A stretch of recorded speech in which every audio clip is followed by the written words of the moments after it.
Welcome to The Good Ride, a place where the unapologetically average rider gets his voice. And this is the Easy Rider.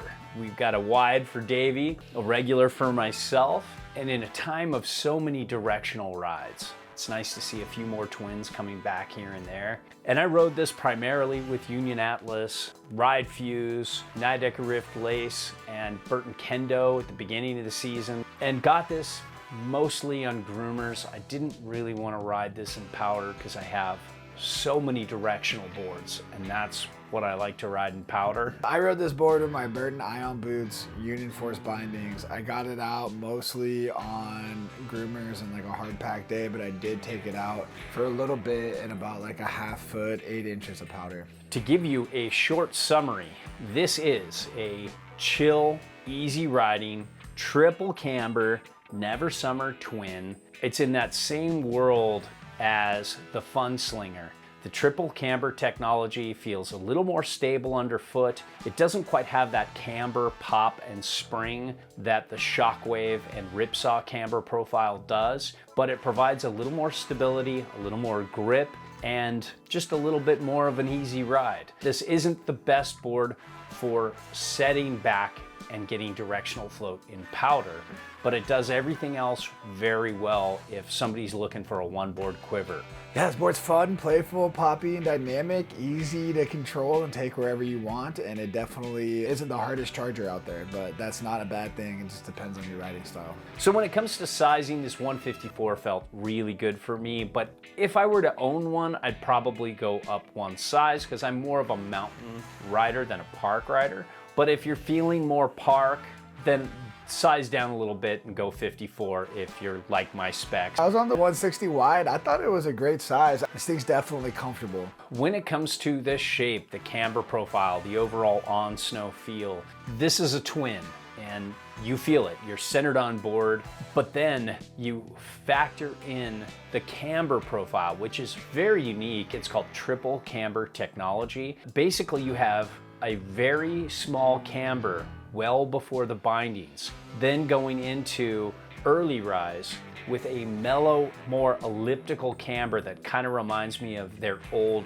rocker and camber days where the camber isn't really that pronounced, going back down but not all the way back down, and then there's just a touch of early rise before the nose and tail. So there's a lot of bends happening with this board. The one thing I noticed with this camber profile is it is a little more stable than Ripsaw, than Shockwave, than their rocker and camber profile with the rocker in the middle. It doesn't one foot and flat base as well as this, but it has a lot more pop out of the tip and tail where you really feel this little mini camber between the feet dominating.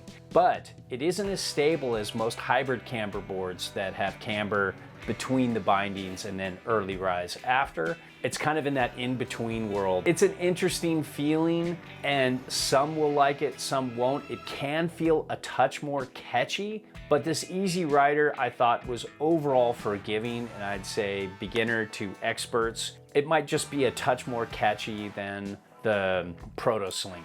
Yeah, I like this on snow feel. It felt stable while turning, like it was engaged, but it didn't want to like haul ass and be as aggressive as some other similar camber profile boards. Let's talk flex, and this is just a nice, easy flex. There's a nice, easier give and flex up here, and there's just a really poppy flex to it. It has a lighter feel than most Never Summer boards and a poppy feel, but I would still say that I got more pop out of the Proto Slinger than I did the Easy Rider. I think that's just because there's more camber there, but this does pop very well. It just takes a little bit more to lean back and load off this mellower camber profile in the tip and tail. And when it comes to buttering, super easy to butter. I'm not the best butterer, but I was able to lay it down like it was a nice hot piece of toast. And then taking this flex personality into all conditions that you would see on the mountain. This is a very good all-day ride. It doesn't quite have that legendary Never Summer dampness that you get with a lot of other boards. Let's say like the Proto-Synthesis or all the Protos of the past. Those have a little more all-condition dampness. But this isn't bad in hard, micro-bumpy snow or soft, uneven snow. It's not like amazing, but it's very doable and it's a very good all-day ride. Yeah, I agree. For being a Camber twin, this board handled all conditions surprisingly well. And when it comes to base glide, this has a good base. Never Summer always does base glide right. I didn't think it was like below doors amazing, but it's very good. It's definitely upper tier. Yeah, I found this and the Cougar, the two Never Summer boards I rode, that bases really ate the wax. Like you needed to keep reapplying pretty consistently to keep the glide. When it is well waxed, then it definitely has really good base glide. When it comes to speed, this isn't a board you get for pointing it.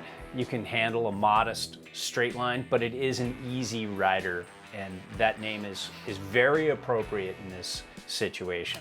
When it comes to edge hold, that extra camber profile between the feet grips pretty well, and this is a borderline hard to icy snow specialist. In softer snow, it's a little more grabby than some of the other Never Summer boards with different camber profiles, but it's still far less than most boards with a really disrupted side cut. This has a moderate disruption.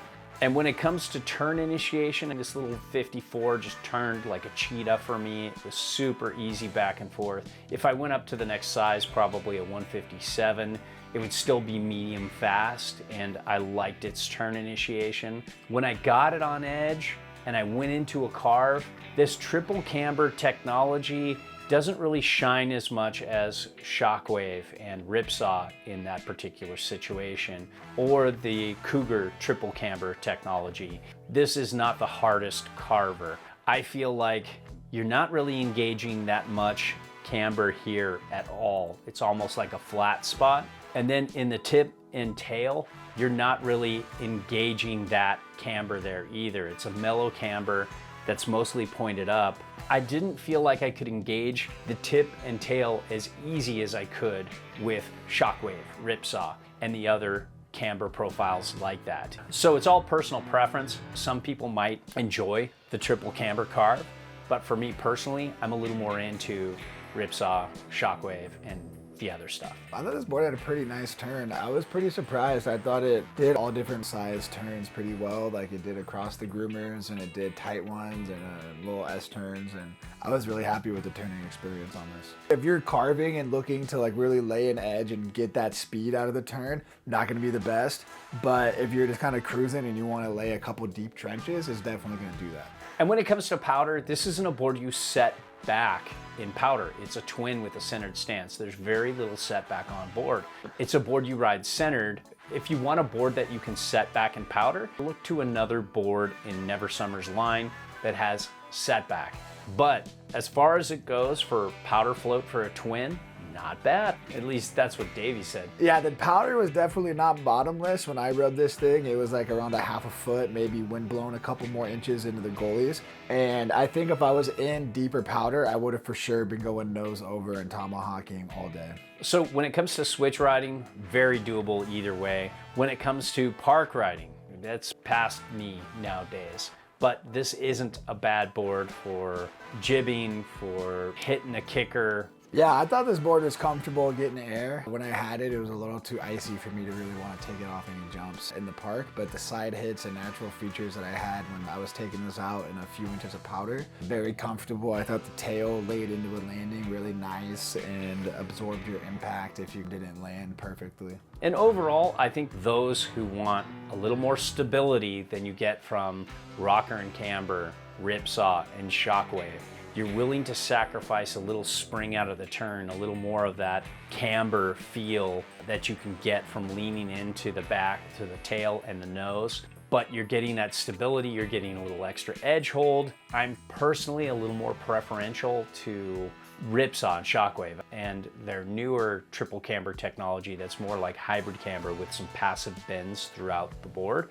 I like those all a little better than this, but I can see how a lot of people will like this because it's a very forgiving ride that doesn't shine in any one place, but doesn't shit the bed anywhere either. Yeah, I think forgiving and stable are my two big words to describe this board. I thought it was fun, and I liked it a lot.